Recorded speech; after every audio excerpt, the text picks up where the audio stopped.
Rok 1809. Europa znowu płonie. Cesarz Francuzów toczy kolejną wojnę z Austrią. Ale daleko od Wiednia, daleko od wielkich salonów i cesarskich tronów jest miejsce, gdzie dla Polaków ta wojna ma zupełnie inne znaczenie. Księstwo warszawskie, młode, kruche, dopiero co podnosi się z grobu po rozbiorach.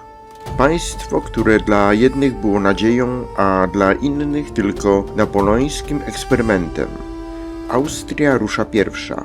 Ponad 30 000 żołnierzy przekracza granicę. Ich cel jest jasny – Warszawa. Jeden upadek i sen po polskim państwie skończy się, zanim zdążył się naprawdę zacząć. Naprzeciw nich staje armia mniejsza, gorzej wyposażona, zmęczona niepewnością. Na jej czele książę Józef Poniatowski. Pod Raszynem na podmokłych łąkach wśród grobli i wiosennych rozlewisk ustawia swoje oddziały. To miejsce nie jest przypadkowe. Bagna i wąskie przejścia mają wyrównać szanse.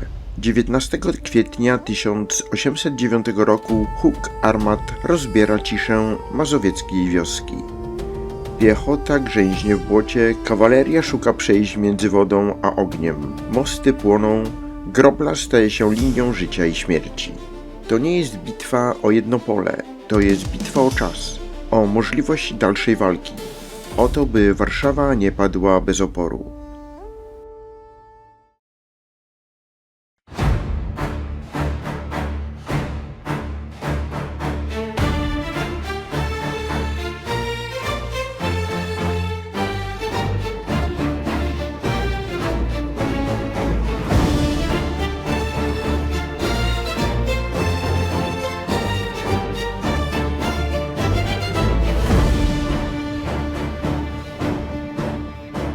Siedemnaście 000 pod sztandarem orła, naprzeciw armii, co przyszła jak burza. Mosty, groble, rozmokłe pola, Raszyn, tu historia się rusza.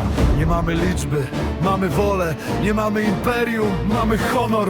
Poniatowski patrzy w szeregi, tu nie cofamy się, tu jest opór. Bagna po pas, armaty grzęzną, dym nad wioską jak czarny płaszcz. Austriacka stal błyszczy w słońcu, ale w Polakach płonie żar. Błoto w oczach, prok na twarzy, krew miesza się z deszczem dnia. Kto raz przysiągł tej ziemi życie, ten pod Raszynem będzie stał. Raszyn, ogień nad błotem, tu Polska wróciła w dymie armat. Raszyn, szabla jak piorun, choć świat nas skreślił, my wciąż trwamy. Nie licz nas w liczbach, licz w odwadze.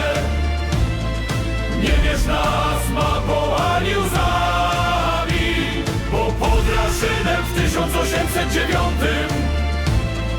naród znów stanął z orłami.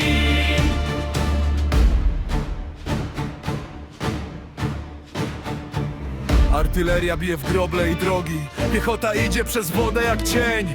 Most pod ogniem, rozkaz krótki, wytrzymać jeszcze jeden dzień. To nie była klęska, to była ściana, która zatrzymała cesarski marsz. A gdy Warszawa oddana taktycznie, to Galicja wpadła w nasz marsz. Lublin, Sandomierz, Kraków w płomieniu. Nie przegraliśmy, zmieniliśmy grę.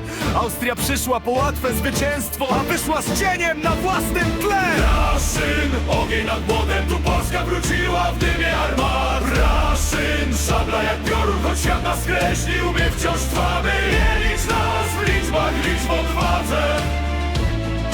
Nie bierz nas mapą ani łzami, bo pod Raszynem w 1809 naród znów stanął z orłami. Nie każdy triumf to zdobyta stolica, nie każdy odwrót to klęski znak. Czasem zwycięstwo rodzi się w błocie, gdy wróg zatrzyma się i traci czas. Raszyn pamięta, groble pamiętają, a Polska wtedy wróciła.